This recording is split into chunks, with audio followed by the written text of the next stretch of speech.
Hello guys, तो कैसे हैं आप सभी लोग। स्वागत है आप सभी का लूसीफर एक्सप्लेन चैनल में। तो लास्ट एपिसोड में अपन सभी ने देखा था ओल्ड मैन सीटू कॉन्ग जैसे ही एम्परर को ये बोलते हैं कि लू फेंग यहाँ पे असलियत में गॉड का डिसाइपल है।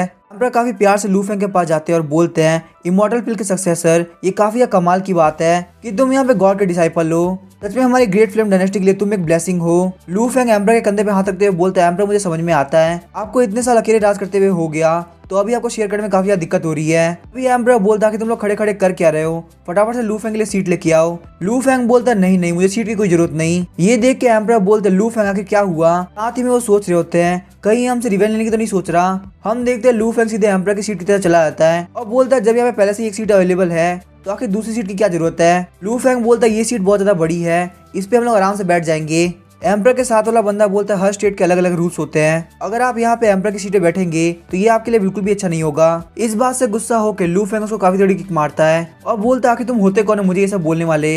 यहाँ पे ब्रदर एम्परर भी है, उन्होंने मुझे एक शब्द नहीं बोला और तुम यहाँ पे इतना बोल रहे हो। तुम्हें यहाँ पे पता होना चाहिए कि मैं तुम्हारा प्रिंस हूँ और प्रिंस के सामने इतना नहीं बोलते। वो बंदा काफी ज्यादा गुस्सा होता है और बोलता है कि तुम्हारी हिम्मत है मेरे ऊपर हाथ उठाने की। लू फेंग बोलता है इसका मतलब तुम मुझे हिट करना चाहते हो, अगर तुम्हारे पास इतनी स्ट्रेंथ है तो आ जाओ। मैं अपने मास्टर को भी बोल देता हूँ कि तुम मुझे यहाँ पे बुली कर रहे हो। तुम्हारे पास यहाँ पे एम्परर का सपोर्ट है और मेरे पास मेरे मास्टर का, चलो देखते हैं किसका सपोर्ट जीतता है। लू फेंग सोच रहा था काफी कमाल की बात है, आखिर इस फाइट के अंदर कोई एंटर क्यों नहीं कर रहा। क्या यहाँ पे किसी को भी गॉड से डर नहीं लगता कि वो यहाँ पे मेले फाइट करने के लिए आ जाएंगे। चलो यहाँ पे मैं सबसे पहले बिना डरे एक्टिंग करता हूँ, उसके बाद भी अगर यहाँ पे कुछ गड़बड़ होती है तो मैं eye of the sky force use करते हुए भाग जाऊंगा। एम्परर बोलते ब्रदर लू फेंग प्लीज एक मिनट रुको। लू फेंग बोलते हैं ब्रदर प्लीज आप मुझे मत रोको, मैं आज इस कुत्ते को दिखा के रहूंगा कि आखिर अच्छे से बिहेव कैसे करते हैं। एम्परर बोलते हैं इंपीरियल असिस्टेंट को इतनी अच्छे से ट्रेन नहीं किया गया, इसी वजह से ये काफी ज्यादा एरोगेंट है, लेकिन आप इसके बारे में बिल्कुल भी टेंशन मत करो, मैं इस मैटर को संभालूंगा और उसको पनिशमेंट भी दूंगा। लू फेंग बोलता है ब्रदर एम्परर आपके कहने के हिसाब से आप अपने बंदों के साथ ज्यादा स्ट्रिक्ट नहीं हो, तो आप प्लीज मुझे एक मौका दो, मैं आपके सारे लोगों को सही से सुधार दूंगा,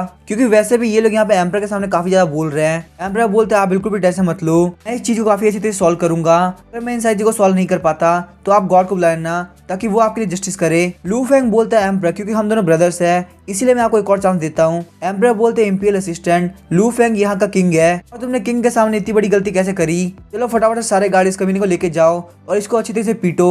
लू फेंग बोलता है एक मिनट को इंपीरियल असिस्टेंट तुमने मुझे यहाँ पे ऑफेंड किया और इतनी इजीली जा रहे हो, ये वर्ल्ड इतना नॉर्मल नहीं हो सकता। इंपीरियल असिस्टेंट बोलता तो आखिर तुम मुझसे क्या चाहते हो। लू फेंग बोलता फटाफट से अपने घुटनों पे आके मुझसे मांगो। इस बात से इंपीरियल असिस्टेंट को काफी ज्यादा गुस्सा आ रहा होता है, लेकिन तभी हम देखते हैं एम्परर को काफी बड़ी किक मारते हैं और उसको घुटनों पे लेके आते हैं। एम्परर बोलते तुम्हें यहाँ पे ब्रदर लू फेंग से माफी मांगनी होगी। लू फेंग सोच रहा था इन लोग की एक्टिंग काफी ज्यादा अजीब है। इंपीरियल असिस्टेंट बोलता है प्लीज मुझे माफ कर दीजिए, मैंने आपको यहाँ पे ऑफेंड किया। लू फेंग बोलते मैं तुम्हारी आवाज नहीं सुन पा रहा, तुम काफी ज्यादा धीरे बोल रहे हो। इंपीरियल असिस्टेंट बोलता है प्लीज मुझे माफ कर दीजिए, मैंने आपको ऑफेंड किया। लू फेंग बोलता मुझे अभी भी कुछ सही से सुनाई नहीं दे रहा, तुम तो यहाँ पे मुझे सालों के लिए जेल में बंद करना चाहते थे और अब तुमसे यहाँ पे जोर से माफी भी नहीं मांगी जा रही, मुझे लगता है मुझे तुम्हें यहाँ पे मार देना चाहिए, इसके अलावा और कोई तरीका नहीं है। तभी इंपीरियल असिस्टेंट लू फेंग से माफी मांगने लगता है, बोलता है प्रिंस लू प्लीज मुझे माफ कर दीजिए, मैं आज के बाद कभी ऐसा नहीं करूंगा। तभी हम देखते हैं लू फेंग आराम से एम्परर की सीट के ऊपर बैठा होता है और वहीं पे इंपीरियल असिस्टेंट नॉक हो गया होता है। लू फेंग बोला तुम इतने जोर से बोल रहे थे कि मेरे कान को काफी ज्यादा दर्द हो रहा था। भाई बंदे बात करते गॉड का डिसाइपल काफी ज्यादा पावरफुल है, उसने सिर्फ एक किक के अंदर ग्रैंड मास्टर रेलिंग के पीक के बंदे को नॉक कर दिया। अभी तक यहाँ पे इसने अपनी स्ट्रेंथ को हाइड करके रखा था, लेकिन लगता है अभी ये डिसाइपल इसलिए अपनी पावर को दिखा रहा है क्योंकि गॉड हमें एक वार्निंग देना चाहते हैं। लू फेंग सोच रहा था मेरी स्ट्रेंथ इतनी भी कम नहीं कि मैं तुमसे कम्युनिटी से डील ना कर सकूं और यहाँ पे कोई मुझे रोकने के लिए नहीं आया क्योंकि मैं एक गॉड का डिसाइपल हूँ। वैसे ये बात तो हमेशा से क्लियर है कि एब्सोल्यूट पावर के सामने सब झुकते हैं। लू फेंग बोलता है तुम लोग इस कम्युनिटी को यहाँ से लेके जा सकते हो, मैं अब कुछ भी नहीं बोलने वाला। फिर हम देखते हैं एम्परर के इशारे पे बंदे इंपीरियल असिस्टेंट को लेकर चले आते हैं। लू फेंग एम्परर को बोलता है ब्रदर आके आप खड़े क्यों हो, हमारे पास सीट पे काफी ज्यादा जगह है, आके इधर बैठ जाओ। फिर हम देखते हैं एम्परर आराम से आके उस सीट पे बैठ जाते हैं। एम्परर बोलते हैं अगर तुम लोग को यहाँ पे कुछ और बोलना है तो तुम लोग फटाफट से बोलो, और अगर ऐसा कुछ भी नहीं है तो तुम लोग यहाँ से जा सकते हो। वो बंदे बोलते नहीं एम्परर हमारे पास यहाँ बताने के लिए कुछ भी नहीं है। एम्परर बोलते ठीक है तो तुम लोग यहाँ से चले जाओ। एम्परर सोच रहे थे इन बंदों को कुछ ना कुछ तो बोलना ही था, लेकिन यहाँ पे ये बेवकूफ बच्चा नेशनल चीजों से रिलेटेड बातों को नहीं जाना चाहिए। तभी लू फेंग बोलता है मैंने तुम लोग को भी जाने के लिए नहीं बोला, क्या तुम लोग के दिल के अंदर मेरे लिए कोई भी इज्जत नहीं है। ये सुन के वो सारे बंदे वहाँ पे रुक जाते हैं। एम्परर सोच होते हैं क्या सारे गॉड के डिसाइपल इतने ज्यादा अजीब होते हैं, अगर यहाँ पे कोई और नॉर्मल बंदा रहता तो मैं इसको बिल्कुल भी नहीं छोड़ता, लेकिन क्योंकि ये गॉड का डिसाइपल है तो सिर्फ और सिर्फ गॉड के लिए मैं इसको छोड़ने के लिए तैयार हूँ। एम्परर बोलते ब्रदर लू फेंग क्या आपको यहाँ पे कुछ बोलना है? लू फेंग बोलते हैं हाँ मुझे यहाँ पे कुछ डिस्कस करना था और ये बिल्कुल परफेक्ट अपॉर्चुनिटी रहेगी। एम्परर बोलता है ब्रदर लू फेंग तो आप फ्रीली बोलो, हम आपकी बात सुनने के लिए तैयार है। लू फेंग बोलता है जितनी ग्रेट रेस्पॉन्सिबिलिटी होती है बंदे को भी उतना रेस्पॉन्सिबल होना पड़ता है। हालांकि मैं यहाँ पे साइड बाय साइड किंग हूँ, लेकिन मैं सारी चीज़ों को अकेले नहीं संभाल सकता, इसीलिए मैंने यहाँ पे एक पोजीशन को डिसाइड किया है जो कि ब्रदर एम्परर के साथ सारी चीज़ को डिस्कस करेगा, जिससे उनकी काफी ज्यादा हेल्प हो पाएगी। एम्परर बोलते ब्रदर तो आखिर आपको कौन सी पोजीशन चाहिए? लू फेंग थोड़ा सोचने के बाद बोलता है मैं एक ऐसा बंदा नहीं हूँ जिसको पावर की काफी ज्यादा भूख हो, मैं बस यहाँ पे आपकी टेंशन को काफी ज्यादा कम करना चाहता हूँ। यहाँ पे तो सारे लोगों को पता है कि आपका जो किंग वो डीमन कैचिंग ब्यूरो से है, तो मैंने यहाँ पे डिसाइड किया है कि मैं इंपीरियल कैपिटल का डीमन कैचिंग ब्यूरो का कमांडर बनूंगा। लू फेंग की ये बात बोलते सारे लोग डीमन कैचिंग ब्यूरो के कमांडर लिन मुबाई की तरह देखने लगते हैं। लू फेंग बोलते हैं ब्रदर एम्परर आखिर आप इस बारे में क्या सोचते हैं? लिन मुबाई बोलते हैं एम्परर आप एक बार वापस इसके बारे में सोच लीजिए, मुझे प्लीज यहाँ बीच में बोलने के लिए माफ कर दीजिएगा, लेकिन यहाँ पे हमारे प्रिंस एक रियल प्रिंस है, साथ ही में वो गॉड के डिसाइपल है, उनके पास एक इंडिस्ट्रक्टेबल बॉडी है, और वहीं जो ज्यादातर डीमन है वो काफी ज्यादा क्रूअल है। वैसे अगर डीमन कैचिंग ब्यूरो के अंदर प्रिंस आते हैं तो हम उनका काफी ज्यादा वेलकम करेंगे, लेकिन अगर वहाँ पे डीमंस की वजह से प्रिंस की बॉडी को थोड़ा बहुत भी हर्ट हो गया तो आखिर हम लोग बाद में गॉड को क्या एक्सप्लेन करेंगे? लू फेंग बोलता आखिर तुम कौन हो? लिन मुबाई बोलता मैं इंपीरियल कैपिटल का डीमन कैचिंग ब्यूरो का कमांडर हूँ। लू फेंग बोलता लिन मुबाई तुम बिल्कुल सही बोल रहे हो कि अगर मैं वहाँ पे कमांडर बन के जाता हूँ और डीमंस मेरे ऊपर अटैक कर दे तो मेरे लिए काफी बड़ा खतरा होगा, लेकिन अगर आप यहाँ पे खतरे नहीं उठाते हो तो आखिर आप एक पावरफुल लीडर कैसे बनोगे? मैं इस पूरे वर्ल्ड को अपनी लीडरशिप की पहचान दिखाना चाहता हूँ। और वैसे ब्रदर एम्परर आपको तो पता ही है कि मैं गॉड का डिसाइपल हूँ, मुझे गॉड ने बहुत सारी ऐसी चीज सिखाई है जो कि मेरे काफी ज्यादा काम आ सकती है, यहाँ तक कि ग्रैंड मास्टर रिलन के बंदे के लिए भी मुझे हराना काफी ज्यादा मुश्किल है। अगर मैं यहाँ पे खतरों का सामना करके लेवल अप नहीं करूंगा तो मेरे मास्टर मेरे ऊपर काफी ज्यादा गुस्सा करेंगे। एम्परर बोलते हाँ ब्रदर लू फेंग आप बिल्कुल सही बोल रहे हो। एम्परर बोलते मेरी बात ध्यान सुनो, और साथ ही में एम्परर सोच रहे होते हैं लू फेंग मुझे यहाँ पे गॉड के नाम पे धमकी दे रहा है, लेकिन मैं यहाँ पे कर भी क्या सकता हूँ, मेरे पास इतनी स्ट्रेंथ नहीं कि मैं गॉड से पंगा ले सकूं। ओल्ड सीटू कांग बोलता जी मास्टर बोलिए। एम्परर बोलते मेरे हिसाब से ब्रदर लू फेंग इतने भी कमजोर नहीं है, उनको यहाँ पे गॉड ने डिसाइबल बनाया है तो उनके अंदर कुछ ना कुछ काबिलियत होगी, मेरे हिसाब से उनको ये पोस्ट देना बिल्कुल सही रहेगा। ओल्ड मैन सीटू कांग बोलता है हमारे जो कमांडर है लिन मुबाई वो भी काफी अच्छा काम करते हैं, डीमंस को कंट्रोल करने में उनकी काबिलियत काफी अच्छी है। मेरे हिसाब से अगर लिन मुबाई और प्रिंस लू फेंग दोनों इस पोस्ट को शेयर करें तो काफी ज्यादा बढ़िया रहेगा, इस तरीके से हमारी ग्रेट फ्लेम डायनेस्टी को बहुत ज्यादा फायदा होगा। ये बात सुन के एम्परर काफी ज्यादा शौक हो जाता है, बोलते हैं हाँ तुम बिल्कुल सही बोल रहे हो, अगर दोनों एक पोस्ट पे रहेंगे तो हमारी कंट्री का काफी ज्यादा फायदा होगा। एम्परर सोच रहे थे आखिर ये बात मेरे दिमाग में क्यों नहीं आई। लिन मुबाई एक बहुत ही अच्छा कमांडर है और मॉन्स्टर को काफी अच्छे तरीके से कंट्रोल कर पाता है, वहीं लू फेंग की स्ट्रेंथ भी काफी अच्छी है तो हम उसको भी कंट्रोल कर सकते हैं। और अब जबकि वो यहाँ पे खुद से कमांडर बनना चाहता है तो हमारी ग्रेट फ्लेम डायनेस्टी का भी काफी फायदा हो सकेगा और हमें यहाँ पे रियलिटी में पता चल सकेगा कि आखिर गॉड का डिसाइपल कितना ज्यादा पावरफुल है। एम्परर बोलते ब्रदर लू फेंग आखिर तुम इस बारे में क्या सोचते हो? लू फेंग बोलते मुझे भी डिसीजन काफी सही लगता है। लू फेंग सोच रहा था मैं भी इसी बारे में सोच रहा था, अगर मैं यहाँ पे कमांडर बन जाता तो मुझे काफी सारा काम करना पड़ेगा, मेरे साथ यहाँ पे कोई ना कोई काम संभालने के लिए होना चाहिए। और रही बात मुझे यहाँ पे क्या करना है तो मुझे जाकर सिर्फ डीमंस को संभालना है, तो उनसे मेरा यहाँ पे काफी ज्यादा फायदा होने वाला है। एम्परर बोलते हैं इंपीरियल मास्टर और कमांडर लिन दोनों मेरे रूम के अंदर आइए, इससे हम लोग वहाँ पे एक डिग्री अनाउंस कर सके ताकि ब्रदर लू फेंग भी दूसरा कमांडर बन सके। फिर हमें एम्परर के रूम का सीन दिखाया जाता है, वहाँ पे इंपीरियल असिस्टेंट ओल्ड मैन सीटू कांग और कमांडर लिन आगे होते हैं। एम्परर बोलते तुम लोग यहाँ पे लू फेंग के ऊपर काफी बारीकी से ध्यान दोगे और इंपीरियल मास्टर आप इस बात को कैसे भी करके कंफर्म कीजिए कि वो पक्का से गॉड का डिसाइपल हो, तो यहाँ पे एक प्रॉपर एविडेंस चाहिए कि वो पक्का से गॉड का डिसाइपल है। और कमांडर लिन डीमन कैचिंग ब्यूरो के अंदर जो भी बात हो, चाहे वो बात कितनी भी छोटी है कितनी बड़ी, मुझे यहाँ पे उस बात को रिपोर्ट करेंगे। कमांडर लिन बोलते ठीक है एम्परर आप जैसा बोलेंगे वैसा ही होगा। एम्परर बोलते अगर हम लोग यहाँ पे लू फेंग का सही से यूज करें तो हमारे काफी काम आ सकता है। कमांडर लिन बोलते ठीक है एम्परर मैं उसका सही से ध्यान रखूंगा। एम्परर बोलते इंपीरियल असिस्टेंट पिल को रिफाइन करने का काम अभी तुम्हारा है, मैं चाहूंगा कभी तुम मुझे डिसअपॉइंट ना करो। इंपीरियल असिस्टेंट बोलता ठीक है एम्परर आप जैसा बोलेंगे वैसा ही होगा। और साथ ही में वो सोच रहा होता है लू फेंग तुम्हारी वजह से मेरी यहाँ पे काफी ज्यादा बेइज्जती हुई है, मैं तुमसे ये बदला लेके रहूंगा। एम्परर बोलते ठीक है तुम तीनों यहाँ से जा सकते हो, मुझे यहाँ पे अकेले रहना है। वो तीनों बोलते ठीक है एम्परर हम लोग यहाँ से जा रहे हैं। उन तीनों के जाने के बाद एम्परर काफी ज्यादा गुस्सा हो जाते हैं और उस कप को भी फेंक देते हैं। तभी हम देखते हैं लू फेंग अपने पैलेस के अंदर आ गया होता है। जैसे वो पैलेस के अंदर एंटर करता है वो देखते हैं वहाँ पे दो लड़कियां हैं, उनमें से एक लड़की बोलती है प्रिंस लू आप यहाँ पे आ गए, हम आपका यहाँ पे काफी देर से वेट कर रहे थे, चलिए हमारा डांस देखिए। तभी लू फेंग वहाँ पे उस लड़की का हाथ पकड़ लेता है, वो लड़की शर्माते हुए बोलती है प्रिंस लू चलिए फटाफट चलिए। तभी लू फेंग का ध्यान उस लड़की की बॉडी के ऊपर जाता है, वो लड़की बोलती है प्रिंस लू क्या आप मेरे साथ यहाँ पे गेम खेलना चाहेंगे? तभी लू फेंग के नाक से खून निकलने लगता है और वो बोलता है हाँ मुझे गेम खेलना काफी ज्यादा पसंद है। फिर वो लड़की वहाँ पे लू फेंग को लेकर चली जाती है। लू फेंग बोलता है आखिर तुम यहाँ पे इस गेम को किस तरह से खेलना चाहोगी। वो लड़की भी बताने ही वाली होती है, तब तक लू फेंग अपने सिस्टम को स्टार्ट कर देता है। थोड़ी देर बाद जब लू फेंग का सिस्टम खत्म हो जाता है तो वहाँ से बाहर निकलते हुए सोच रहा होता है मैं यहाँ पे इन लोगों से बहुत जल्दी बोर हो जाऊंगा, तो मुझे यहाँ पे और ब्यूटीज को ऐड करना होगा। तभी वहाँ पे एक बंदा आता है, बोलता है प्रिंस लू आपके लिए यहाँ पे एक लेटर आया है। लेटर देने वाले ने बोला कि आपके लिए पढ़ना काफी जरूरी है।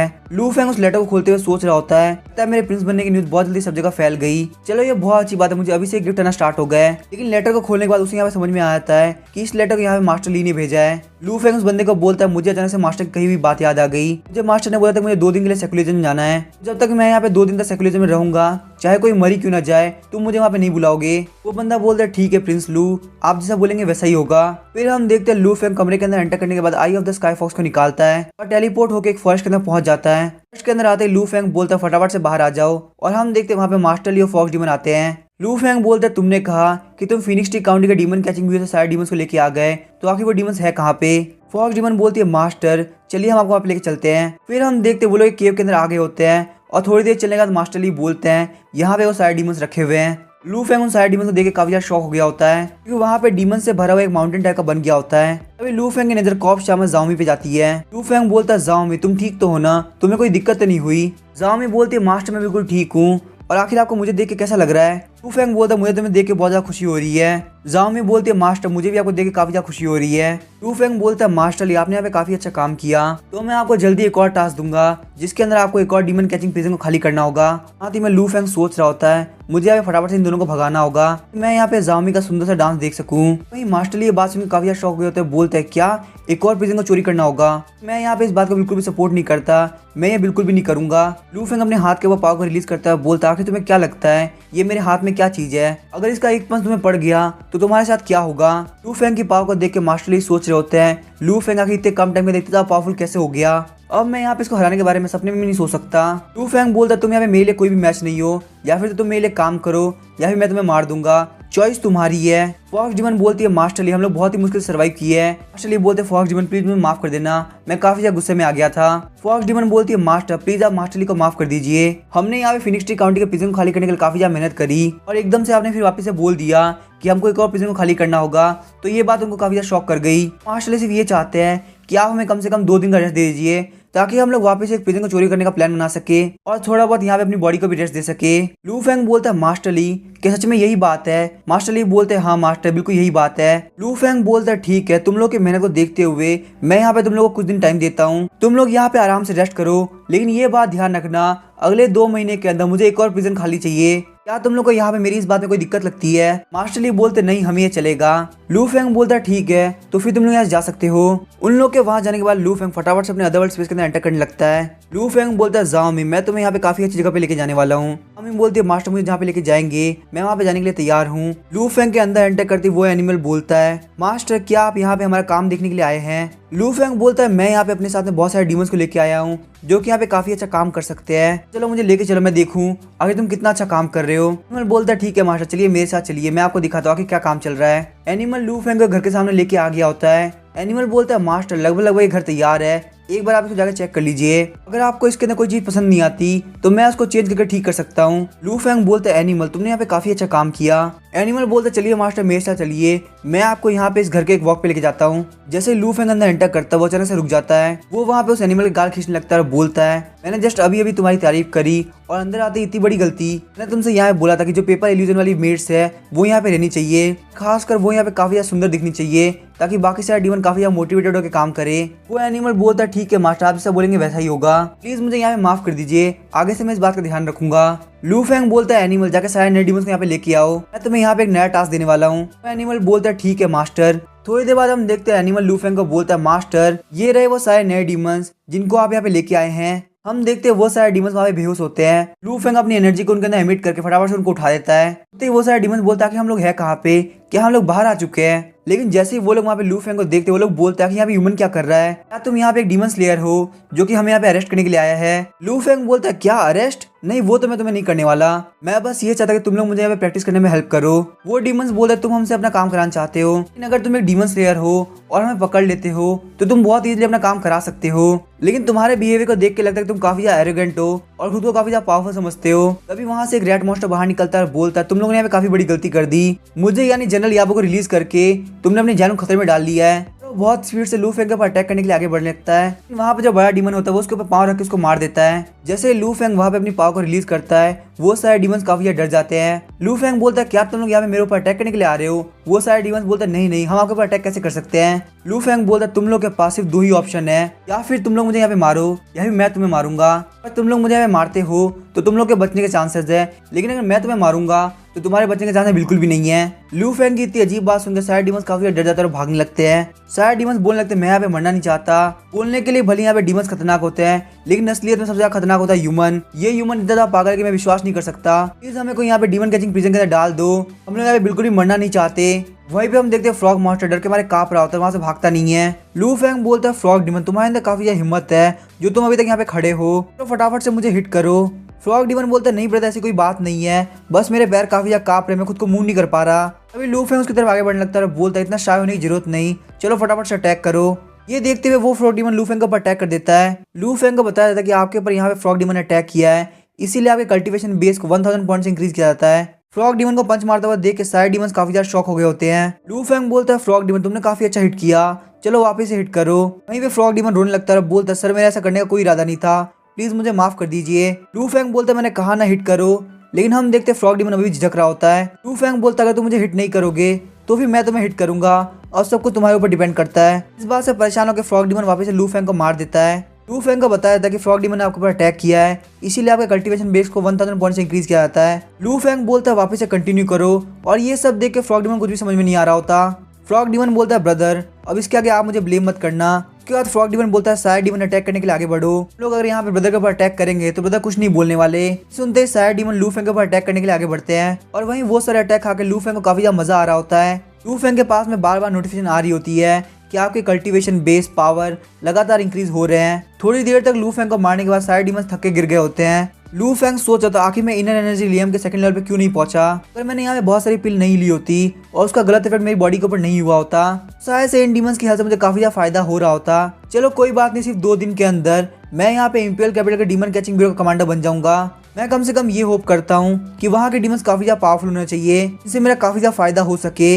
वहीं पे ये सब देख के वो एनिमल काफी ज्यादा डरा हुआ होता है। लू फेंग बोलता है फटाफट से मुझे बताओ आखिर जाओमी कहाँ पे है। वो एनिमल बोलता है सर 1 मिनट रुके मैं आपको लेके चलता हूँ। फिर हम देखते वो लू फेंग को वहाँ पे लेके आ गया होता है और बोलता है सर जाओमी अंदर है। लू फेंग उस घर के अंदर एंटर करके बोलता है जाके अपना काम करो, और उसके बाद उस गेट को बंद कर देता है। जाओमी आराम से अंदर बैठ के जूस पी रही होती है। लू फेंग बोलता है जाओमी काफी अच्छी बात है, तुम काफी ज्यादा कॉन्फिडेंट लग रही हो, फिर मुझे एक बात बताओ क्या तुम इस जगह को मैनेज कर पाओगी। इस बात से जाओमी काफी ज्यादा परेशान हो जाती है, बोलती है मास्टर आपके कहने का मतलब क्या है। लू फेंग बोलता है मैं बस इतना कहना चाहता हूँ, क्या तुम इस जगह को संभाल पाओगी। जाओमी बोलती है मास्टर मुझे नहीं पता कि क्या होने वाला है, लेकिन मैं यहाँ पे काफी ज्यादा हार्ड वर्क करूंगी ताकि मैं इन सभी को मैनेज कर सकूं। लू फेंग बोलता है ये हुई ना बात, मुझे भरोसा तुम ये कर लोगी। तो आज से ये सारे डीमन तुम्हारे मैनेजमेंट के अंदर आते हैं, जो यहाँ पे इनको काम बोलोगी ये लोग यही काम करेंगे। जाओमी बोलती है मास्टर क्या सारे डीमंस मेरे कंट्रोल में है। लू फेंग बोलता है हाँ तुमने बिल्कुल सही सुना, ये सारे डीमंस तुम्हारी बात सुनेंगे। ये लो इन पिल्स की हेल्प से फटाफट से अपने कल्टीवेशन और ज्यादा आगे बढ़ाओ। मार्शल आर्ट की दुनिया में अगर आप पावरफुल नहीं होगे तो कोई भी आपकी वैल्यू नहीं करेगा।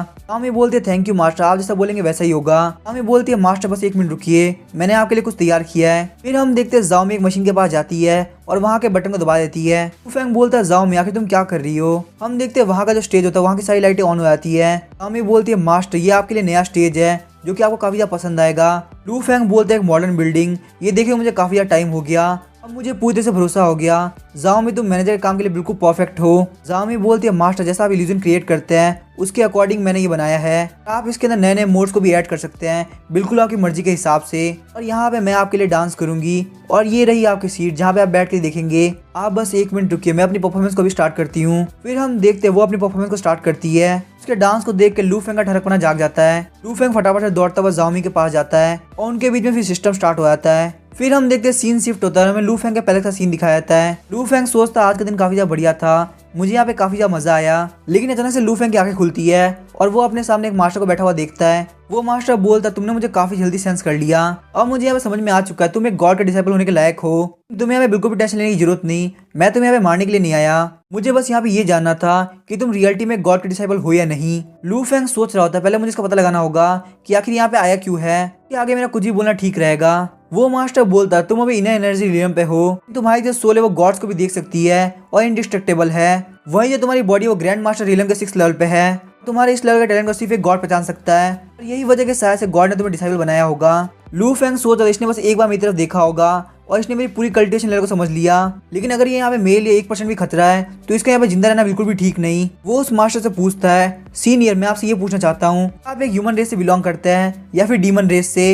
वो मास्टर बोलता बच्चे तुम्हें बिल्कुल भी टेंशन लेने की जरूरत नहीं, मैं कोई डीमन नहीं हूँ। लू फेंग सोचते तो काफी बेकार बात है, ये कमीना ह्यूमन बीइंग है। अगर ये कमीना यहाँ पे डीमन होता तो कम से कम इसके मारने में मुझे फायदा मिलता। लू फेंग बोलता तो आखिर आप यहाँ पे अपनी आइडेंटिटी को छुपा क्यों रहे हैं। वो मास्टर बोलते मैं यहाँ पे तुमसे कुछ बात करना चाहता हूँ, एक बार मैं यहाँ पे कंफर्म हो गया उसके बाद मैं तुम्हें अपनी आइडेंटिटी बता दूंगा। तुम्हारे मास्टर एक गॉड है, तुम्हारी इनर बॉडी बहुत ज्यादा पावरफुल है, साथ में तुम ग्रेट फ्लेम डायनेस्टी के प्रिंस भी हो। वहीं ये जो तुम्हारा पैलेस है उसको बहुत सारे लोग गार्ड कर रहे हैं। हालांकि मेरी स्ट्रेंथ इतनी तो है कि मैं बिना किसी का पता लगे तुम्हारे पैलेस के अंदर एंटर कर सकता हूँ और मैं यहाँ पे तुम्हारे ऊपर अटैक करने के लिए नहीं आया क्योंकि मुझे प्रिंस और रॉयल फैमिली से फाइट नहीं करनी। लू फेंग बोलता मुझे तो लग रहा है कि तुम यहाँ पे झूठ बोल रहे हो। वो मास्टर बोलता अगर तुम चाहो तो मैं कसम भी खा सकता हूँ, मुझे इसमें कोई भी दिक्कत नहीं है। लू फेंग बोलता ठीक है कोई बात नहीं, तुम्हारे अंदर से मुझे सेम मास्टर वाली फीलिंग आ रही है, ऐसा तो नहीं कि तुम भी एक गॉड ही हो। लू फेंग सोच सकता है इसको एक बार टेस्ट करके देखते हैं, क्या पता कुछ सच निकल जाए। वो मास्टर बोलते तुम्हें मुझे यहाँ पे टेस्ट करने की जरूरत नहीं है और मैं जानता हूँ कि तुम्हें इस बात का काफी ज्यादा बुरा लगेगा, लेकिन असलियत में इस वर्ल्ड के अंदर कोई भी गॉड एग्जिस्ट नहीं करता। ये बाकी सारे लोगों ने झूठ फैलाया और कुछ भी नहीं। जो गॉड लेवल के वॉरियर्स होते हैं वो असलियत में दूसरे लोगों से काफी ज्यादा पावरफुल होते हैं, बस इतना ही।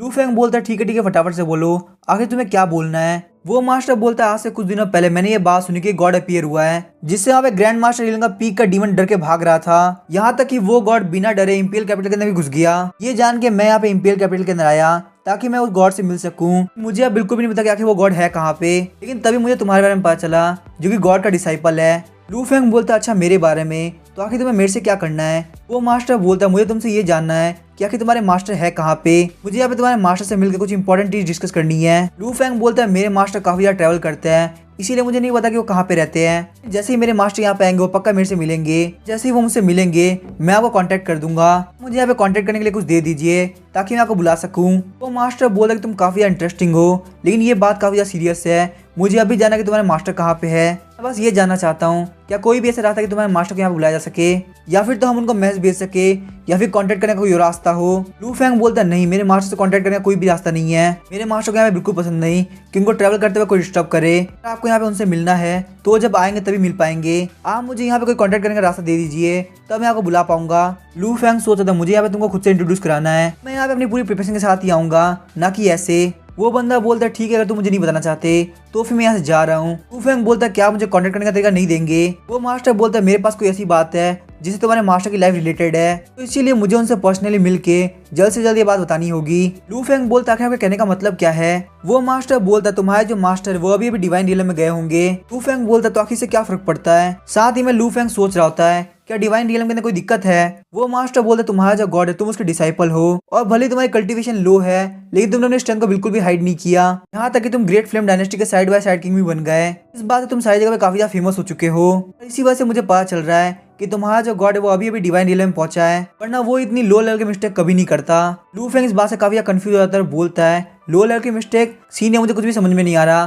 क्या मुझे क्लियरली बता सकते हैं। वो मास्टर बोलते तुम्हारे मास्टर ने एक लो लेवल की मिस्टेक कर दी है और उसे सुधारना काफी जरूरी है और उसको सुधारने में सिर्फ और सिर्फ मैं तुम्हारे मास्टर की हेल्प कर सकता हूँ, लेकिन जो भी बात है वो मैं तुम्हें नहीं बताने वाला, मैं डायरेक्टली तुम्हारे मास्टर से ही बात करूंगा। उसने यहाँ पे तुमसे झूठ बोला है कि वो गॉड के रियलम में पहुंच चुका है। ये भले ही हो सकता है कि वो बहुत जल्दी गॉड के रियलम में पहुंचने वाला हो। मैं मानता हूँ कि इस बात से तुम्हें काफी ज्यादा बुरा लगा होगा लेकिन यही बात बिल्कुल सच है। तुम्हारे लिए यहाँ पे सच का जानना काफी ज्यादा जरूरी था। ये जेड तलिस्मान तुम अपने पास रखो, इससे तुम मुझसे कम्युनिकेट कर पाओगे। जैसे तुम्हारे मास्टर है तुम उनसे बोल देना कि गॉड बनने का रास्ता चेंज हो चुका है और जो उनका कल्टीवेशन के अंदर बैड लक 100 साल बाद चालू होने वाला था वो अब 2 साल के अंदर चेंज हो जाएगा। तो इसीलिए यहाँ पे उनका मुझसे मिलना काफी जरूरी है। लू फेंग सोच रहा था कि यहाँ पे हो क्या रहा है। लू फेंग बोलता अगर आप मुझे अपने बारे में नहीं बता रहे तो मैं आपको मेरे मास्टर के बारे में क्यों बताऊं। क्या पता आप मेरे मास्टर से मिलकर उनको कुछ नुकसान पहुंचाए और अगर मेरे मास्टर को मेरी वजह से कुछ हो गया तो मुझे तो बहुत बड़ा पाप लग जाएगा। अगर आप यहाँ पे मुझे नहीं बताते कि आप कौन हैं तो मैं यही मानूंगा कि आप मेरे मास्टर को हार्म पहुंचाना चाहते हैं। लू फेंग बोलता आप ये भी जानते हो कि ये मेरा पैलेस है तो मेरी इंटरनल बॉडी बहुत ज्यादा पावरफुल है तो मैं आपसे फाइट तो कर सकता हूँ और साथ ही में मेरे मास्टर एक गॉड है तो आपको ऐसा क्यों लगता है कि आप जिंदा वापस जा पाओगे। वो मास्टर बोलता है कि मैं एक ऐसा इंसान हूँ जो कि वर्ल्ड के अंदर सारे लोगों को गाइड करता है, खासकर वो लोग जो कि इस वर्ल्ड के अंदर काफी ज्यादा पावरफुल बन रहे हैं उनको गाइड करना मेरी जिम्मेदारी बनती है। साथ ही वो मास्टर सोच रहा होता मैंने अभी तक ट्रू गॉड को नहीं देखा तो उसके डिसेबल से पंगा लेना मुझे नहीं लगता सही रहेगा और आखिर इस बच्चे को बेवकूफ बनाना इतना मुश्किल क्यों है। लू फेंग बोलता है आपके कहने के हिसाब से आप लोगों को गाइड करते हो और डार्क वर्ल्ड से आए हुए हो, इसका मतलब आप किसी ऑर्गेनाइजेशन के लिए काम करते हो। उसके बाद लू फेंग अपनी पावर को रिलीज करना स्टार्ट कर देता है। वो मास्टर बोलता अगर तुम्हें मेरी बात नहीं माननी तो मत मानो लेकिन ये सब तुम्हारी मास्टर की भलाई के लिए है। लू फेंग बोलता आपको क्या लगता है कि आप मुझे बेवकूफ बना सकते हो। वो मास्टर आराम से लू फेंग के बेड पे बैठ जाता है और बोलता है तुम्हें क्या लगता है कि मैं तुमसे झूठ क्यों बोलूंगा। मुझे बताओ आज तक सिर्फ गॉड के बारे में सुना क्यों गया है, कभी कोई गॉड दिखा क्यों नहीं। लू फेंग बोला तो बताइए आखिर ऐसा क्यों हुआ। वो मास्टर बोलता है क्योंकि सारे गॉड अपने एग्जिस्टेंस को छुपाते हैं, कोई भी यहाँ पे इस वर्ल्ड के सामने नहीं आना चाहता और वहीं पे किसी भी गॉड का मैंने इतना हाई प्रोफाइल डिसाइपल नहीं देखा। तो सोचो कितने लोग सोच रहे कि ट्रू गॉड उनसे भी मिले। उन्हीं सारे लोगों में से एक बंदा मैं भी हूँ, मुझे भी तुम्हारे ट्रू गॉड से मिलना है। और वहीं पे जो बंदे बहुत ज्यादा बुरे होते हैं और गलत काम करते हैं उनको भी ट्रू गॉड से मिलना होगा। वो लोग यहाँ पे चाहेंगे कि ट्रू गॉड उनकी तरफ हो जाए। अगर तुम्हें यहाँ पे मेरी बात समझ में आ गई है तो जैसे तुम्हारे गॉड आए उनको बोलना कि डार्क वर्ल्ड में आ जाए और मुझसे मिले क्योंकि मेरा उनसे मिलना उनके लिए काफी अच्छा रहेगा।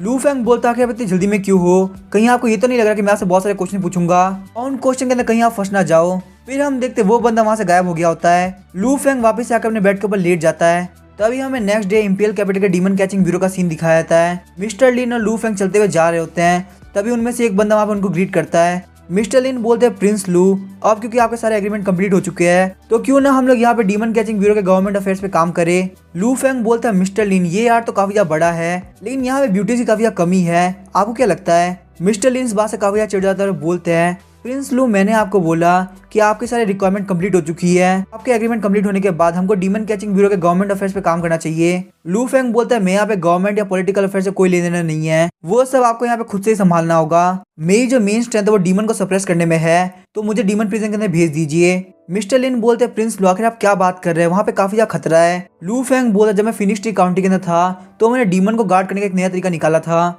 इस तरीके से ना सिर्फ डीमन आके बात मानेंगे बल्कि वो आपके काफी सारे काम में हेल्प भी करेंगे। मैं इस तरीके को पूरे कंट्री के अंदर प्रमोट करना चाहता हूँ। मिस्टर लिन बोलते हैं प्रिंस लू मैं समझ गया, वैसे भी आपकी ही बात मानी जाएगी क्योंकि यहाँ पे इंपीरियल कैपिटल के डीमन कैचिंग ब्यूरो के मेन कमांडर आप ही है। मिस्टर लिन सोच रहे होते हैं मुझे लगा था कि ये बंदा पावर का काफी ज्यादा भूखा है लेकिन ये तो बहुत बड़ा बेवकूफ जो कि डीमन से फाइट करना चाहता है, तो आखिर मेरा यहाँ पे क्या ही जाता है, अगर इसको डीमन कैचिंग प्रिजन के अंदर जाना है तो जा सकता है। मिस्टर लिन बोलते हैं प्रिंस लू चलिए आप मेरे साथ चलिए, मैं आपको डीमन कैचिंग प्रिजन के अंदर लेके जाता हूँ। फिर हमें डीमन कैचिंग प्रिजन को दिखाया जाता है जो कि देखने में काफी खतरनाक लग रहा होता है। मिस्टर लिन बोलते हैं प्रिंस लू मैं यहाँ तक आपको लेके आ गया लेकिन प्लीज मुझे माफ कर दीजिए, इससे आगे मैं आपको लेके नहीं जा सकता, आपको यहाँ से आगे खुद ही जाना पड़ेगा। लू फेंग बोलता है लेकिन आखिर ऐसा क्यों। मिस्टर लिन बोलता है ये जो जगह है काफी ज्यादा खतरनाक है, डीमन कैचिंग प्रिजन के अंदर बहुत सारे मॉन्स्टर है, कुछ मॉन्स्टर तो ऐसे जो कि हमारे लेवल से भी बहुत ज्यादा आगे है, इसलिए मैं आपके साथ यहाँ पे अंदर नहीं जा सकता।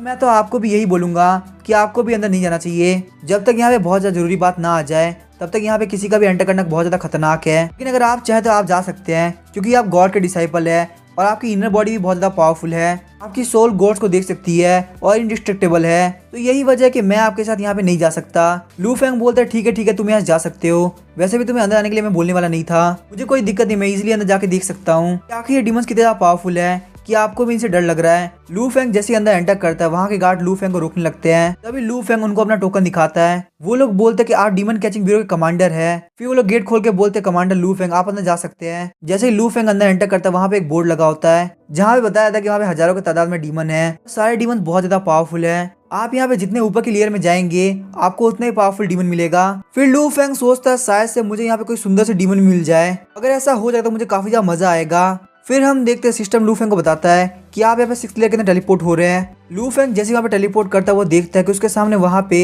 एक बुद्धा वाला डीमन है। लू फेंग सोचता है आखिर ऐसा कैसे हो सकता है, क्या ये सच में बुद्धा है। या फिर ये एक डीमन है जिसने बुद्धा का लुक ले रखा है। लू फेंग बोलता है मुझे लगता है यहाँ पे आसपास कहीं और जाने की जगह है, तो शायद से मुझे ये पे एंटर करना चाहिए। मुझे तो अभी तक यहाँ पे समझ में नहीं आ रहा ये बुद्धा है या फिर डीमन। लू फेंग बोलता है हेलो, क्या तुम यहाँ पे कुछ बोल सकते हो, मुझे तुमसे कुछ बात करनी है। तभी हम देखते हैं बुद्धा के अंदर से एनर्जी रिलीज होने लगती है। लू फेंग बोलता है कि डीमन कैचिंग ब्यूरो के अंदर इतनी सारी सील लगने के बावजूद यहाँ पे इतनी एनर्जी रिलीज क्यों हो रही है। बुद्धा बोलता है बच्चे तुमसे मिलकर काफी अच्छा लगा, मुझे बता कि तुमसे क्या पूछना चाहते हो।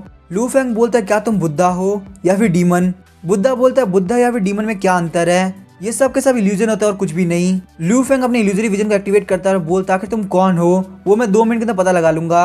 लू फेंग तभी काफी यार शॉक हो जाता है और बोलता है कि यहाँ पे हो क्या रहा है। लू फेंग बोलता है तुमने तो यहाँ अपने रूप को चेंज कर रखा था, तुम तो असलियत में एक एविल डीमन हो। वहीं पे वो एविल बुद्धा बोलता नहीं तुम बिल्कुल गलत बोल रहे हो, मैं यहाँ पे रियलिटी में एक बुद्धा हूँ। आखिर तुमने यहाँ पे मेरे साथ क्या किया, मेरी बुद्धा की लाइट गायब कैसे हो गई, जबकि मैंने यहाँ पे मेरे ऊपर एक सील लगा रखी थी तो भी तुमने मुझे चेंज कैसे कर दिया। लू फेंग बोलता यहाँ पे मेरे लिए कुछ भी इम्पॉसिबल नहीं, ऐसी सीलों को मैं रोज तोड़ता रहता हूँ। एविल बुद्धा बोलता मतलब तुम एक बहुत ही कमीने इंसान हो जो कि बुद्धा के अंदर बिल्कुल भरोसा नहीं रखता, ऐसे कमीने इंसान को जिंदा रहने का कोई भी हक नहीं है। ये बोल के वो वहाँ पे लू फेंग के ऊपर इटर्नल ब्लिस से अटैक कर देता है। इटर्नल ब्लिस लू फेंग को लगती है वहाँ पे काफी ज्यादा धमाका होता है। लू फेंग को बताया जाता है कि आपके ऊपर यहाँ पे एविल बुद्धा ने अटैक किया है, इसीलिए आपका साउंड एट्रीब्यूट लगातार 10,000 पॉइंट से इंक्रीज हो रहा है। एविल बुद्धा बोलता अभी तक ये खत्म नहीं हुआ, तो लू फेंग के ऊपर वापस से अटैक करने लगता है। वहाँ पे काफी ज्यादा धमाका होता है। इस टाइम लू फेंग को बताता है कि आपके ऊपर यहाँ पे एविल बुद्धा ने अटैक किया है, इसी वजह से आपका साउंड एट्रीब्यूट लिमिट तक पहुंच चुका है और यहाँ पे आपको एक टैलेंट मिलता है जिसका नाम है एविल बुद्धा डिमोनिक साउंड। लेकिन हम देखते हैं इतने सारे अटैक के बाद लू फेंग को कुछ भी नहीं हुआ होता। ये देख के एविल बुद्धा काफी ज्यादा शॉक हो जाता है। लू फेंग बोलता है डिमोनिक साउंड, आखिर ये क्या होता है। सिस्टम लू फेंग को बताता है कि ये सोनिक अटैक कर सकता है, यहाँ तक कि कुछ केसेस के अंदर ये सोल को भी शटर कर सकता है।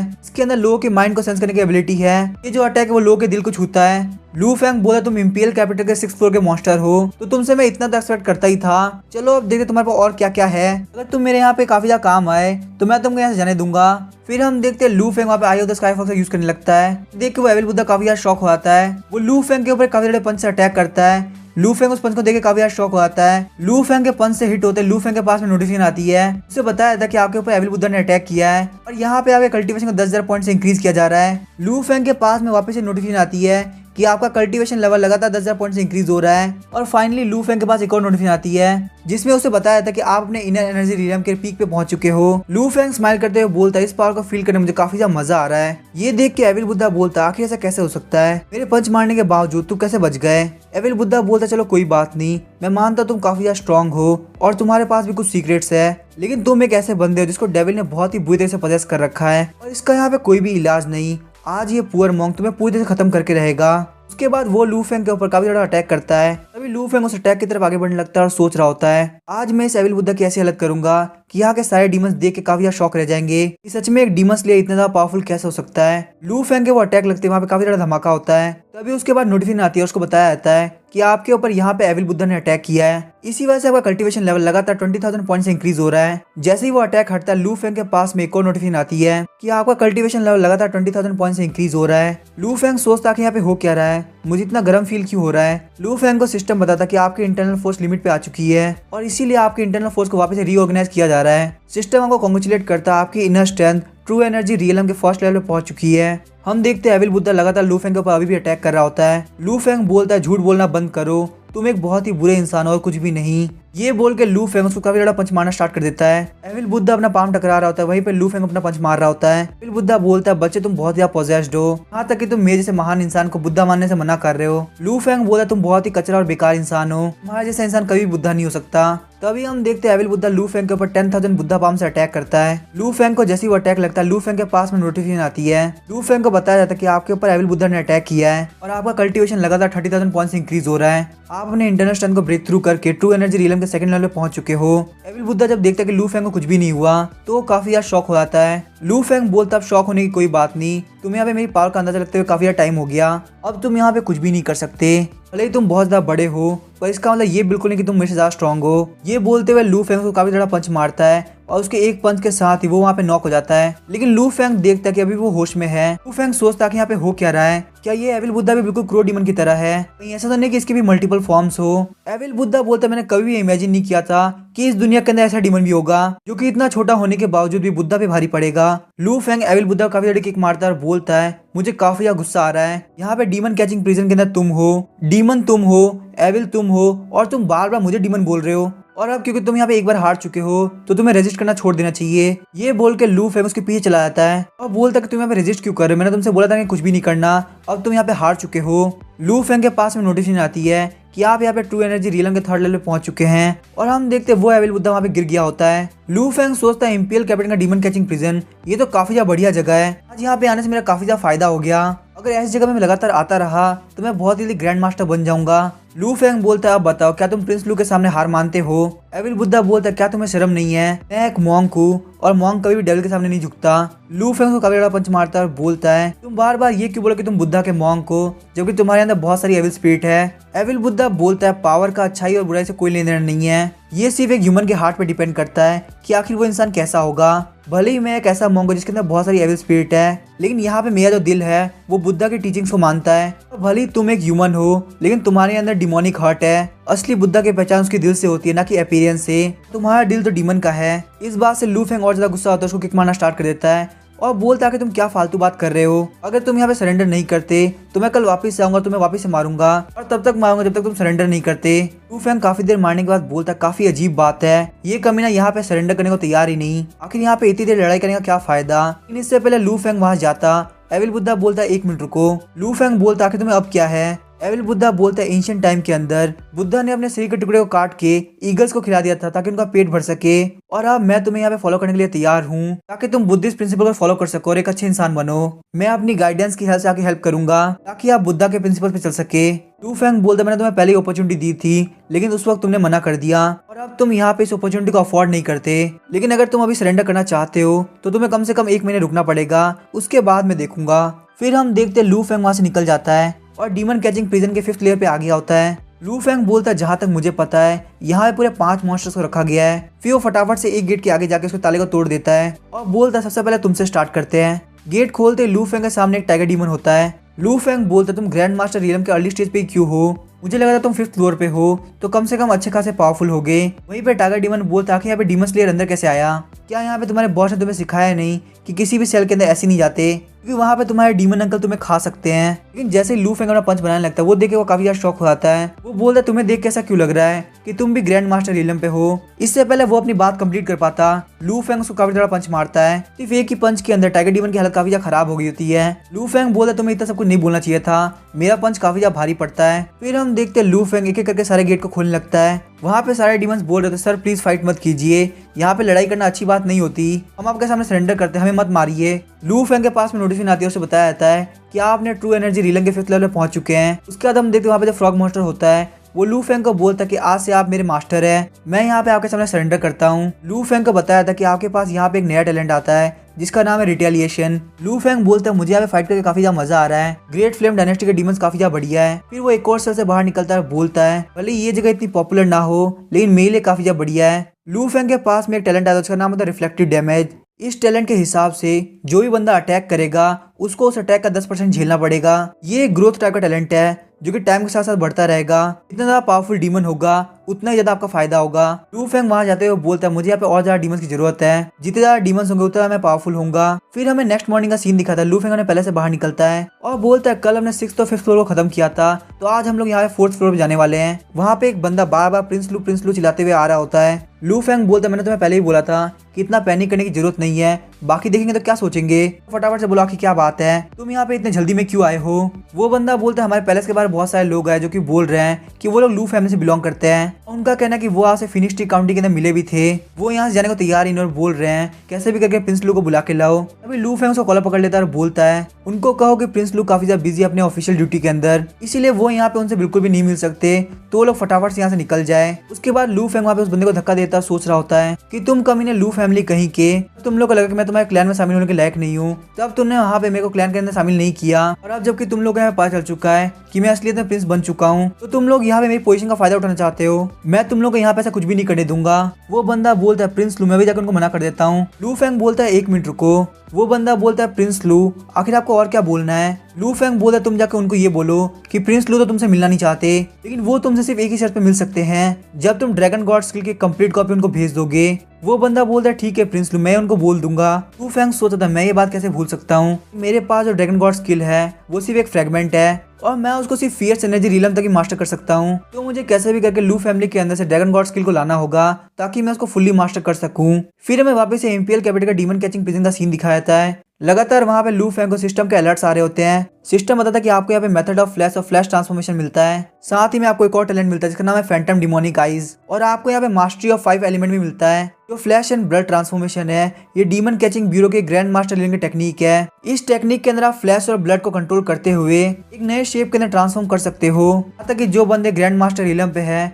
वो भी इसको नहीं पहचान पाएंगे। वहीं जो फैंटम डिमोनिक आइज है वो भी डीमन कैचिंग ब्यूरो की एक टेक्निक है जो कि इल्यूजन का एक एनहेंस वर्जन बनाती है। और वहीं जो कंट्रोल ऑफ 5 एलिमेंट टैलेंट है इसके अंदर आप बहुत ही इजीली 5 एलिमेंट को कंट्रोल कर सकते हो, जैसे कि water, earth, gold, would and fire. हम देखते हैं लू फेंग आराम से अपने कमरे के अंदर बैठ के कल्टीवेट कर रहा होता है। तभी लू फेंग के पास में एक मैसेज आता है और उसे बताया जाता है कि 13th डीमन कैचिंग प्रिजन को भी सूमी ने खाली कर दिया है। लू फेंग बोलता चलो ये बहुत अच्छी बात है, ये सूमी मेरे काफी ज्यादा काम आ रही है। मुझे लगता है पिछले कुछ दिनों के अंदर मैंने काफी ज्यादा लेवल अप किया है, बहुत जल्दी मेरी कल्टीवेशन बहुत ज्यादा आगे बढ़ जाएगी। लू फेंग जैसे वहाँ पे गेट खोलता है वो देखता है कि बाहर 2 सुंदर लड़कियां खड़ी है। लू फेंग बोलता है तुम लोग अभी के लिए चले जाओ, मैं यहाँ पे तुम लोग के साथ नहीं खेल सकता। वो लोग बोलती है ठीक है प्रिंस लू, फिर हम लोग यहाँ से जाते हैं। लू फेंग बोलता तुम दोनों ही काफी ज्यादा होशियार हो, मेरी हर एक बात मानते हो, मैं जब वापस आऊंगा तो मैं तुम लोग के साथ जरूर खेलूंगा, तो इसीलिए तुम थोड़ी देर बाद मेरे मेंशन के अंदर आके इंतजार करना। लू फेंग बोलता मैं फटाफट तैयार हो जाता हूँ क्योंकि वैसे मुझे बाहर के लिए निकलना है। फिर हमें इंपीरियल सिटी के स्ट्रीट का सीन दिखाया जाता है। सारे गार्ड्स बोल रहे थे फटाफट से साइड हट जाओ, हमारे side by side king Prince लू आ रहे हैं।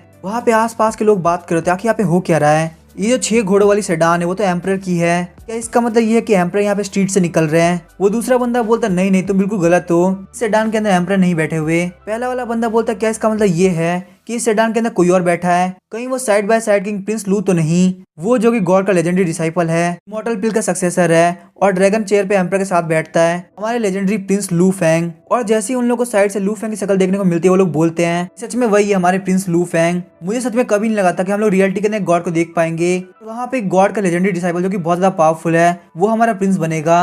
हम लोग यहाँ पे सच में बहुत ज्यादा लकी है कि हम लोग ये सब देख पाए। लेकिन फिर वो लोग बात करते क्या सच में लगता है कि गॉड एग्जिस्ट करता है, क्योंकि उस दिन के बाद से गॉड हमें कभी नहीं दिखे, सिर्फ हमें डिसाइपल ऑफ गॉड दिख रहा है। ऐसा भी तो हो सकता है कि ग्रेट फ्लेम डायनेस्टी सबसे झूठ बोल रही हो ताकि वो बाकी सारी डायनेस्टी को ये बता सके कि उनके पास गॉड की हेल्प है। लेकिन ये बात तो मैंने सुनी थी कि गॉड आए थे और उन्होंने बोला था कि मेरा डिसाइपल आएगा वो यहाँ पे एम्परर की जान को बचाएगा। और ऐसे पहले देखा तो एम्परर काफी ज्यादा बीमार रहते थे, लेकिन अब एम्परर की बॉडी के अंदर बहुत ज्यादा एनर्जी फ्लो कर रही है, शायद से इसके पीछे का रीजन गॉड ही है। लू फेंग सोच रहा था कि यहाँ पे हो क्या रहा है, एम्परर ने ये सारी बात इतना क्यों फैला दी। शायद से इस वजह से भी हो सकता है कि वो बहुत ज्यादा डरे हुए हो, यहाँ पे कहीं गॉड उनके खिलाफ ना हो जाए। एक मिनट को ऐसा भी तो हो सकता है कि ओल्ड एम्परर ये सब जानबूझ के कर रहा हो। इस तरीके से वो लोग जो कि गॉड के खिलाफ है वो लोग मुझे मारने का ट्राई करेंगे, क्योंकि अगर कोई भी मुझे मारने का ट्राई करेगा और वहाँ पे गॉड अपीयर नहीं होगा, इसका मतलब जो ट्रू गॉड की बातें हैं वो पूरी तरह से फेक हो जाएगी। अगर यहाँ पे गॉड आ जाता है तो ग्रेट फ्लेम डायनेस्टी का काफी ज्यादा फायदा होगा, बाकी सारी डायनेस्टी ग्रेट फ्लेम डायनेस्टी काफी ज्यादा डरेगी। ओल्ड एम्परर सच में तुम काफी ज्यादा बेकार इंसान हो। ये सब सुनकर मुझे काफी ज्यादा बुरा लग रहा है, मुझे इन सारी चीजों से निपटने के लिए कोई ना कोई रास्ता ढूंढना होगा। तभी वहाँ पे गार्ड अनाउंस करता है प्रिंस के मेंशन के आसपास का सारा रास्ता खाली करो। लू फेंग बोलता है क्या प्रिंस, आखिर ये कौन है। फिर लू फेंग गार्ड को बोलता है फटाफट से प्रिंस के मेंशन के पास लेके चलो। गार्ड बोलता है ठीक है प्रिंस हम लेके चल रहे हैं। लू फेंग सोच रहा था एम्परर तुम मेरे खिलाफ चाल चल रहे हो, मैं यहाँ पे तुमसे तो बदला नहीं ले सकता, लेकिन मैं तुम्हारे बेटे को धमकी दे सकता हूँ। फिर हमें प्रिंस के मेंशन का सीन दिखाया जाता है। लू फेंग का गार्ड बोलता है साइड बाय साइड किंग यहाँ पे आए हैं, प्रिंस फटाफट से बाहर निकलिए और साइड बाय साइड किंग को ग्रीट कीजिए। तभी प्रिंस के गार्ड बोलते हैं किंग क्या मैं आपसे पूछ सकता हूँ आखिर आप यहाँ पे क्या करने के लिए आए हैं। लू फेंग बोलता है क्या मेरा भतीजा घर पे है। ये सुन के वो दोनों गार्ड काफी ज्यादा परेशान होते हैं और सोच रहे होते हैं मैं नहीं पता यहाँ पे प्रिंस का कोई बच्चा है, आखिर वो कब हुआ। वो गार्ड बोलता है किंग क्या मैं आपसे पूछ सकता हूँ आखिर का भतीजा कौन है। लू फेंग बोलता है मेरा भतीजा तुम्हारा प्रिंस। ये बात सुन के वो गार्ड काफी खुश हो जाता है और बोलता है ठीक है तो मैं आपको प्रिंस के पास लेके चलता हूँ। वो जैसे ही गेट खोलने वाला था लू फेंग को काफी जल्दी किक मारता है जिससे वो काफी दूर जाकर गिरता है। लू फेंग बोलता है प्रिंस के मेंशन के लोग काफी ज्यादा रूड है, तुम मुझे यहाँ पे बोलो कि मैं प्रिंस को देखने के लिए चलूं, तो उसमें भी तुम मुझसे रीजन पूछ रहे थे, इसलिए मुझे काफी ज्यादा गुस्सा आ गया। किसी अंकल को उसके भतीजे से मिलने के लिए किसी रीजन की जरूरत है। अभी हम देखते हुए प्रिंस आता है और बोलता है कि यहाँ पे किसके अंदर इतनी हिम्मत हुई कि वो मेरे मेंशन के अंदर के शोर मचाए। प्रिंस बोलता है लगता है यहाँ पे साइड बाय साइड किंग आया है, ये तो काफी ज्यादा मजेदार चीज है। साइड बाय साइड किंग आखिर आपका यहाँ पे मेरी जगह पे आना कैसे हुआ। लू फेंग बोलता है साइड बाय साइड किंग काफी ज्यादा अनफेमिलियर लग रहा है, मुझे यहाँ पे अंकल बुलाओ। बात सुनकर प्रिंस काफी ज्यादा शॉक होता है, बोलता है क्या। लू फेंग बोलता है एम्परर तुम्हारे पापा है और मैं उनका भाई, कि मैं तुम्हारा क्या हुआ, अंकल ही हुआ ना, तो तुम मुझे अंकल बुलाना। लू फेंग सोच रहा था एम्परर जो कि इतना ज्यादा होशियार है, आखिर उसने इस बेगो कैसे पैदा कर दिया। प्रिंस सोच रहा था कि इस कमीने की हिम्मत कैसे हुई मेरे सामने ऐसे बोलने की। प्रिंस बोलता है किंग लू आप काफी अच्छा मजाक करते हैं, और साथ ही में वो सोच रहा होता है कि यहाँ पे इससे गंदा बिहेव नहीं करना चाहिए। यहाँ पे मेरे फादर भी इसको काफी ज्यादा इज्जत दे रहे हैं, मतलब कि अगर मैं इसकी बेइज्जती करता हूँ तो मैं काफी बड़ी मुसीबत में फंस जाऊंगा। लू फेंग बोलता तुम काफी ज्यादा एरोगेंट हो, आखिर तुम्हें मुझे अंकल बोलने में क्या दिक्कत है, जबकि तुम्हारे पापा यहाँ पे मुझे ब्रदर बोल रहे हैं। लू फेंग सोच रहा होता है मैं तो बस यही सोच रहा था कि आखिर मैं इसको किस बातें बोलूंगा। यहाँ पे इस बेगो ने मुझे एक रीजन दे दिया ताकि मैं इसको परेशान कर सकूं। लू फेंग बोलता आज मैं तुम्हारे पापा की तरफ से तुम्हें एक लेसन सिखाऊंगा। ये बोलते वो प्रिंस को काफी ज्यादा थप्पड़ मारता है। एक ही थप्पड़ के अंदर प्रिंस के गाल लाल हो गए होते हैं। प्रिंस बोलता है मैं इस डायनेस्टी का प्रिंस हूँ और तुम अभी के लिए किंग हो, ना कि तुम्हारी हिम्मत कैसे रूल को तोड़ के मुझे थप्पड़ मारने की। लू फेंग बोलता है कि तुम क्या बोल रहे हो, यहाँ पे रूल को किसने तोड़ा, अगर यहाँ पे किंग खड़ा है तो वही असलियत में रूल है, एब्सोल्यूट पावर के सामने सबको झुकना पड़ता है। फिर लू फेंग प्रिंस का कॉलर पकड़ लेता है और बोलता है मैं यहाँ पे अगर तुम्हें मारना चाहता तो मार सकता हूँ, मैं तुम्हारा अंकल हूँ और तुम मुझे कुछ भी नहीं बोल सकते। तभी हम देखते हैं प्रिंस अपनी एनर्जी को रिलीज करते लू फेंग के ऊपर अटैक कर देता है, लेकिन लू फेंग उस अटैक को काफी इजीली डॉज कर लेता है। तभी लू फेंग अपनी एनर्जी को रिलीज करना स्टार्ट कर देता है। बाहर से गार्ड्स देखते हैं कि वहाँ पे कुछ हलचल चल रही है। वो लोग बोलते हैं प्रिंस के मैंशन के अंदर कुछ हो रहा है। वो लोग फटाफट छत के ऊपर चढ़ जाते हैं, लेकिन वो लोग कुछ देख के काफी ज्यादा शॉक हो जाते हैं। वहाँ पे लू फेंग लगातार प्रिंस को मार रहा होता है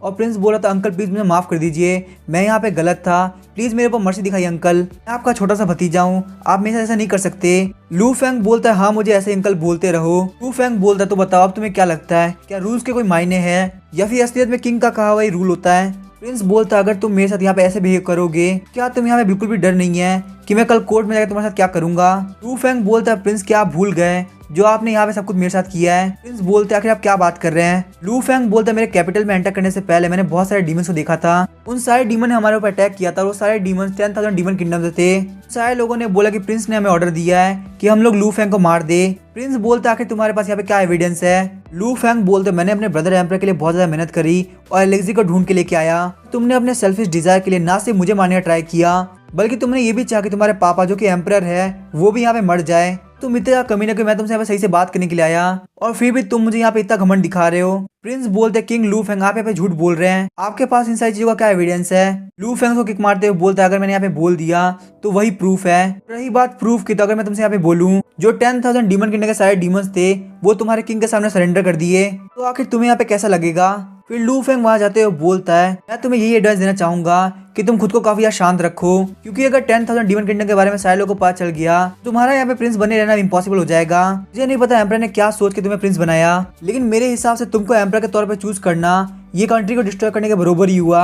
लू फेंग जाते हुए सोच रहा होता है अब मैंने यहाँ पे क्योंकि प्रिंस को लेसन सिखा दिया, मुझे यहाँ पे काफी अच्छा फील हो रहा है। हम देखते हैं लू फेंग वापस अपने सेडान के अंदर बैठ जाता है। हमें प्रिंस के मेंशन के अंदर का सीन दिखाया जाता है। सारे गार्ड रो रहे होते हैं, बोलते हैं प्रिंस आखिरकार उठ गए। प्रिंस बोलता है तुम लोग यहाँ पे रो क्यों रहे हो, मैं यहाँ पे अभी तक मरा नहीं हूँ। मेरे जो फादर वो सारी चीजों का ध्यान रखते हैं, उनको यहाँ पे पहले से ही पता चल गया कि लू फेंग यहाँ पे आया था। वो गार्ड बोलता है हाँ मास्टर बिल्कुल सही कह रहे हैं। प्रिंस बोलता है आखिर मेरे फादर ने क्या बोला, मुझे यहाँ पे एक भी वर्ड मिस नहीं होना चाहिए, मुझे हर एक बात सुननी है। वो बंदा बताता कि आज का इंसिडेंट मैजेस्टिक के पास पहुंच चुका है, आपने पैलेस के बाहर जिन भी लोगों को लगा रखा था उन सारे लोगों ने वहां पे जाकर रिपोर्ट किया है, इन सब चीजों के लिए इन्वेस्टिगेशन चालू हो चुकी है। प्रिंस बोलता है और लू फेंग ने जो मेरे साथ फाइट करी उसका क्या। वो बंदा बोलता है कि एम्परर ने अभी तक कुछ भी नहीं बोला इस बारे में। इस बात से प्रिंस काफी ज्यादा गुस्सा होता है, सोच रहा होता है ऐसा तो नहीं कि फादर को सब कुछ पता चल गया कि मैंने यहाँ पे लू फेंग को मरवाने के लिए 10,000 डीमन किंगडम की हेल्प ली है। ऐसा कुछ भी हुआ है तो मुझे सबसे पहले एडवांस के अंदर एक्शन लेना होगा। प्रिंस बोलता है मुझे पक्का भरोसा है कि फादर पक्का इस बारे में कुछ ना कुछ तो करेंगे। लू फेंग और एम्परर के बीच में वॉर जल्दी स्टार्ट होगी। प्रिंस सोच रहा था भले मेरे फादर हमेशा जिए, भले मुझे यहाँ पे थ्रोन ना मिल पाए, लेकिन मैं फिर भी ट्राई करता रहूंगा क्यों मुझे थ्रोन चाहिए। अभी हम देखते वहाँ पे अचानक से एक बंदा आता है और बोलता है मुझे नहीं लगता इन सारी चीजों की जरूरत पड़ेगी। ये देख के वो सारे गार्ड बोलते फटाफट से प्रिंस को प्रोटेक्ट करो। सारे गार्ड अपनी तलवार बाहर निकाल देते हैं और बोलते आखिर तुम हो कौन। वो बंदा बोलता है मैं हूँ यंग मास्टर यिन। गार्ड्स बोलते हैं आप यहाँ पे प्रिंस के मेंशन के अंदर आधी रात को आए हैं, सच में आपका यहाँ पे जीने से बन मर गया है। यंग मास्टर यिन बोलते सिर्फ मैं ही एक ऐसा इंसान हूँ जो कि आपको एम्परर बना सकता है, तो क्या आप मुझे यहाँ से वापस भेजना चाहते हैं। अभी हम देखते वो अपनी एनर्जी रिलीज करना स्टार्ट कर देता है। प्रिंस बोलता आखिर तुम हो कौन, ऐसे अगर तुम लोगों के टाइटल के अकॉर्डिंग बोला जाए तो तुम मुझे यहाँ पे गॉड बोल सकते हो। प्रिंस बोलता आखिर तुम्हारे पास क्या एविडेंस है कि तुम एक गॉड हो। यंग मास्टर यिन बोलता आखिर मुझे किस एविडेंस की जरूरत है, मैं यहाँ पे तुमसे चीटियों को प्रूफ क्यों दूंगा कि मैं यहाँ पे एक गॉड हूँ। अगर मैंने यहाँ पे ये बात नहीं सुनी होती कि एक गॉड है जो कि ग्रेट फ्लेम डायनेस्टी के अंदर सबको डरा रहा है, तो तुम जो कि एक प्रिंस हो वो ही मुझे देखने के लिए क्वालिफाइड नहीं है। यहाँ पे काफी खुश होना चाहिए कि तुम्हें मेरी जैसी आइडेंटिटी को देखने का मौका मिला। अगर तुम यहाँ पे सब कुछ अच्छी तरह से करते हो तो मैं तुम्हें थ्रोन दिलाने में हेल्प करूंगा, लेकिन अगर तुम मेरे अकॉर्डिंग नहीं चलोगे तो मैं तुम्हें मार दूंगा। बताओ आखिर तुम्हें यहाँ पे क्या चाहिए। प्रिंस लू बोलता ठीक है मैं इस बात के लिए तैयार हूँ। मास्टर यिन बोलता मुझे ऐसे लोग काफी ज्यादा पसंद है जो कि बहुत जल्दी मान जाते हैं। मुझे यहाँ पे सिर्फ और सिर्फ लू फेंग चाहिए और उसके साथ में 1 मिलियन लोग। प्रिंस बोलता कि तुम्हें इतने सारे लोग किस लिए चाहिए। यंग मास्टर यिन बोलते इसे तुम्हारे लेना नहीं है, अगर तुम थ्रोन के ऊपर बैठना चाहते हो तो तुम्हें ये करना होगा। प्रिंस बोलता अगर तुम लू फेंग के साथ ऐसा करोगे क्या तुम्हें यहाँ पे बिल्कुल भी डर नहीं है कि जो लू फेंग का मास्टर है खुद को ट्रू गॉड बोलता है वो तुम्हें मार डालेगा। यंग मास्टर यिन बोलता तुम्हारे ह्यूमन वर्ल्ड का ट्रू गॉड ज्यादा पावरफुल नहीं है, तो वो अगर यहाँ पे मेरे हाथ में आ जाता है तो मैं उसको बहुत ही इजीली मार दूंगा। मुझे पता है तुम यहाँ पे क्या बोलना चाहते हो और तुम मुझे यहाँ पे टेस्ट भी कर रहे हो। मैं तुम्हें यहाँ पे सिर्फ और सिर्फ इस बार के लिए माफ कर रहा हूँ, तुम यहाँ पे मेरे पेशेंस का टेस्ट मत लो। अगर मुझे यहाँ पे एक बार और लगा कि तुम मेरे ऊपर शक कर रहे हो तो मैं तुम्हें पक्का से मार दूंगा। और हम देखते हो जैसे अपने हाथ की एनर्जी को रिलीज करता है वहाँ की मेड मर जाती है। यंग मास्टर यिन बोलता है अगली बारी तुम्हारी हो सकती है, इसीलिए शांत रहना। मैंने यहाँ पे जो भी तुम्हें बोला क्या तुम्हें समझ में आ गया। प्रिंस बोलता है हाँ मुझे सब कुछ समझ में आ गया, प्लीज आप मुझे मत मारना, आप मुझे फटाफट से बताइए मुझे यहाँ पे क्या करना है। प्रिंस सोच रहा था वैसे मुझे यहाँ पे लू फेंग को मारना है, तो अगर ये मेरी तरह से लू फेंग को मार देता तो मुझे कोई दिक्कत नहीं है। यंग मास्टर यिन बोलता तुम एक प्रिंस हो, तुम्हें यहाँ पे अपनी कमजोरी दिखाने की कोई जरूरत नहीं है। ये बात ध्यान सुनो, लू फेंग को बिल्कुल भी प्रोवोक मत करना। प्रिंस बोलता है क्योंकि हम दोनों यहाँ पे कोऑपरेट कर रहे हैं इसीलिए यहाँ पे मुझे आपका प्लान जानना बहुत ज्यादा जरूरी है, वरना आखिर में आपके तरीके से चीजों को अरेंज कैसे करूंगा। यंग मास्टर यिन बोलता कि प्लान क्या होता है। प्रिंस बोलता है एक प्लान जिससे हम ट्रू गॉड को ढूंढेंगे और यहाँ पे उसकी सच्चाई सबके सामने लेके आएंगे।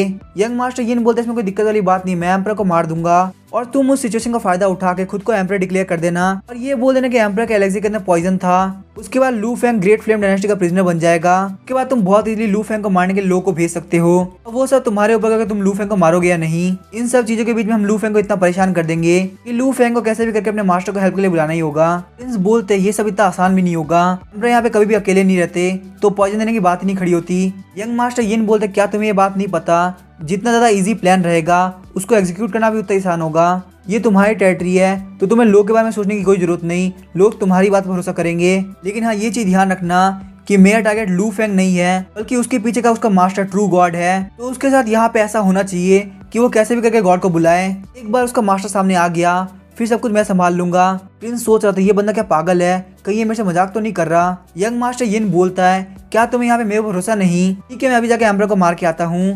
प्रिंस बोलता है 1 मिनट रुको। यंग मास्टर यिन बोलता है अब तुम्हें क्या है। प्रिंस बोलता है तुम मेरे बारे में सब कुछ जानते हो लेकिन मैं तुम्हारे बारे में कुछ भी नहीं जानता, मैं सच में तुम्हारे साथ सेफली कोऑपरेट कर सकता हूँ। तुम मुझे यहाँ पे ज्यादा कुछ नहीं बताना चाहते तो कम से कम मुझे अपना नाम बता दो और ये बता दो कि तुम कहाँ से आए हो।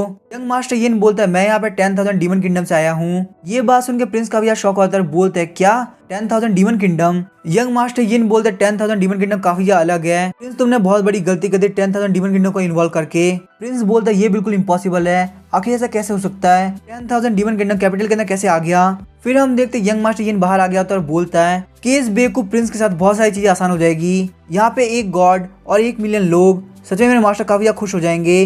अगर मेरे मास्टर बहुत ज्यादा खुश हो आते हैं तो वो अपर वर्ल्ड में भी जा सकते हैं, मुझे इस बात का भरोसा है, अगर लक भी जाए तो भी उनको नहीं रोक सकता। मुझे यहाँ पे बिल्कुल भी नहीं पता कि इतना बड़ा इडियट गॉड इस दुनिया के अंदर होगा। उसने ह्यूमन वर्ल्ड के अंदर अपने डिसाइपल को बोला कि वो यहाँ पे इस तरह से बिहेव कर सकता है, सच में उस गॉड के साथ काफी ज्यादा बुरा हुआ। फिर हम देखते यंग मास्टर यिन रॉयल पैलेस के अंदर आगे होते हैं, वहाँ पे वो एम्परर के कमरे के अंदर जाके एम्परर को मार देते हैं। फिर हमें वहाँ पे लू फेंग के पैलेस का सीन दिखाया जाता है, वहाँ पे बहुत सारे लोग आए होते हैं। प्रिंस बोलता है फटाफट से जगह को घेर लो, कोई भी यहाँ से बाहर नहीं जाना चाहिए। वहीं पे हमें लू फेंग को दिखाया जाता है जो कि एक सुंदर सी लड़की के साथ मजे कर रहा होता है। लू फेंग उस लड़की को हटा के वहाँ से बाहर निकलता है। प्रिंस बोलता है लू फेंग यहाँ पे सारे लोगों ने जगह को घेर लिया है, इसीलिए चुपचाप से हमारे साथ चल जाओ, ये तुम्हारे लिए काफी अच्छा रहेगा, या तो मुझे यहाँ पे ब्लेम मत करना कि मैंने तुम्हें मार दिया। लू फेंग बोलता है भतीजा तुमने मुझे अरेस्ट करने के लिए इतने सारे लोग को लेके आए तो तुम्हें कम से कम मुझे यहाँ पे एक रीजन देना चाहिए, वरना तुम्हें पता कि मैं तुम्हारे साथ क्या करूंगा।